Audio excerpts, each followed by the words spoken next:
என்கிட்டயே வா. ஏய், இவ்ளோ கஷ்டப்பட்டு உண்மையெல்லாம் ரெக்கார்ட் பண்ண. அவரை காப்பாத்துறதுக்கு அது ஒண்ணுதான் இருந்துச்சு. இப்படி பண்ணிட்டியே.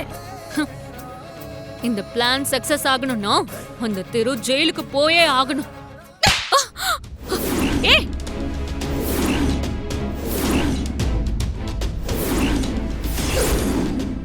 ஏய் மக்கா, சொன்ன கேளு. வேண்டாம் வா. அவர் ஜெயிலுக்கு போகணும்னு சொல்றா. காசு வாங்கிட்டு கண்டதையும் செய்யறவளுக்கு வாய் கொழுப்பு பாத்தீங்களா? இவள சும்மா விட சொல்றீங்களா? ஏய் மக்கா, வேண்டாம். சொன்ன கேளு. விடு.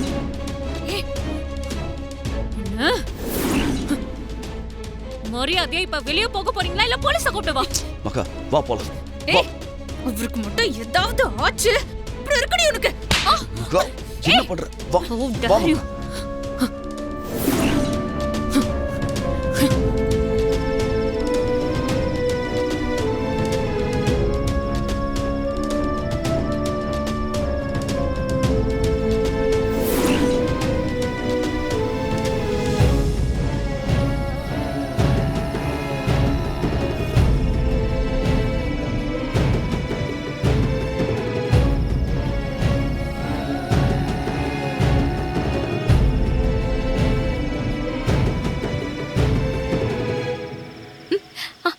என்னாச்சு?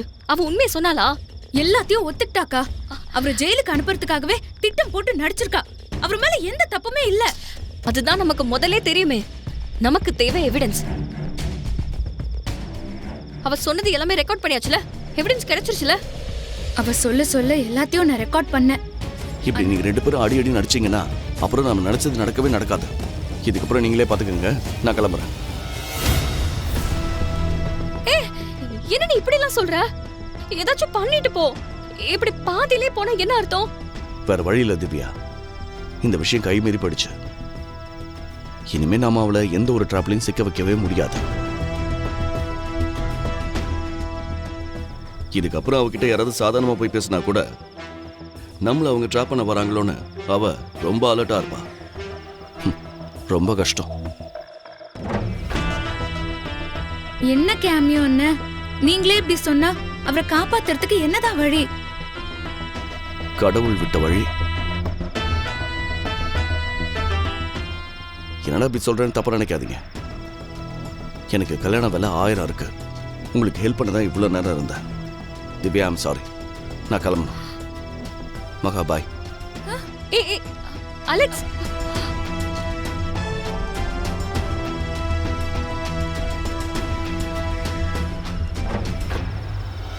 உங்க கஷ்டம் எனக்கு புரியுது.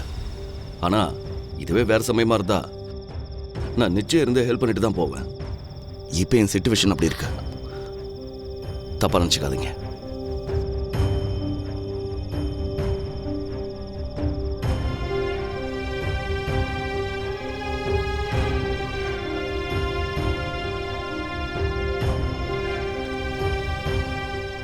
என்னக்கா கேமியோ அண்ணன் பாதியிலேயே போயிட்டாரு?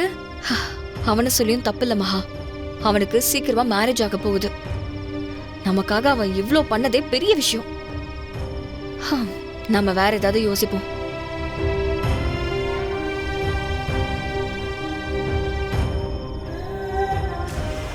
ஏய் ஏய், என்ன பண்ற நீ?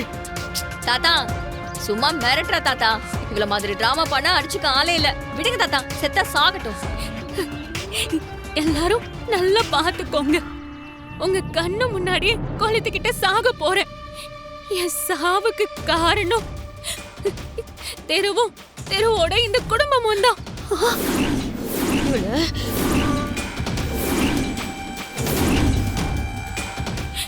நான் செத்த பின்னாடியாவது எனக்கு நியாயம் கிடைக்கும்ன்ற நம்பிக்கையில தான் நான் சாகுறேன்.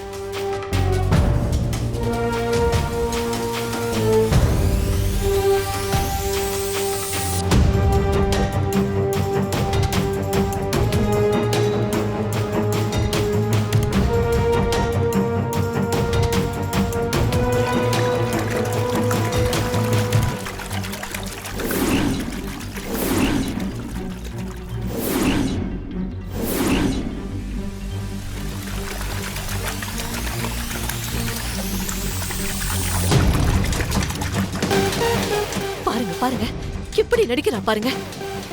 இப்படி நடிச்சுதான் என் பையனையும் இவ மிரட்டி இருக்கா. இவளை சும்மாவே விடக்கூடாது. சரியான ஃப்ராட் இவ.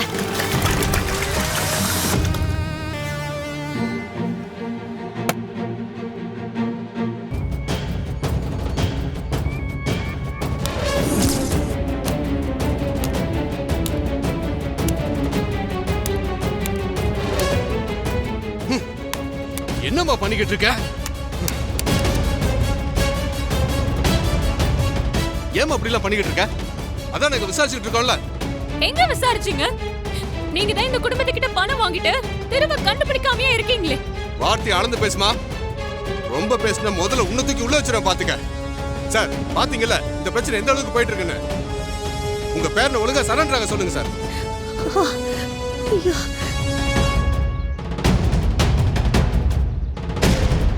அப்படி இல்லாம நாங்க அவரை புடிச்சா ரொம்ப கஷ்டமாயிடும் சார்.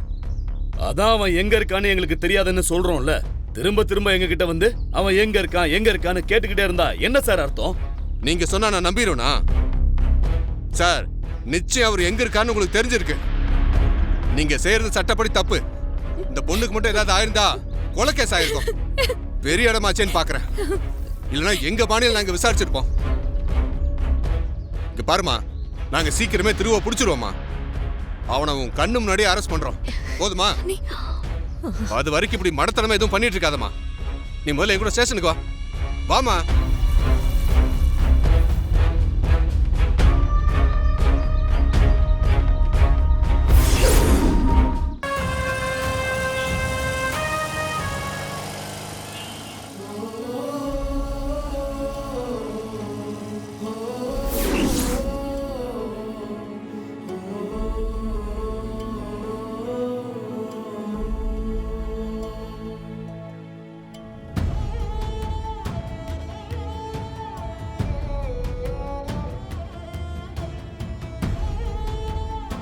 இதுக்கு தான் சொன்னேன் கொஞ்சமாவது சாப்பிடுங்கன்னு. பாருங்க இப்ப மயக்கம் ஆயிட்டீங்க. என்ன ஆனாலும் நான் சாப்பிடவே மாட்டேன்.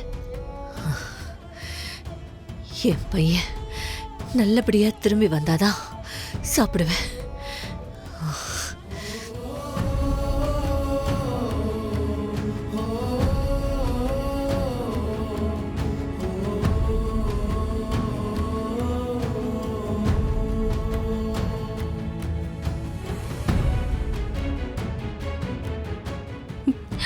அண்ணி, அண்ணி.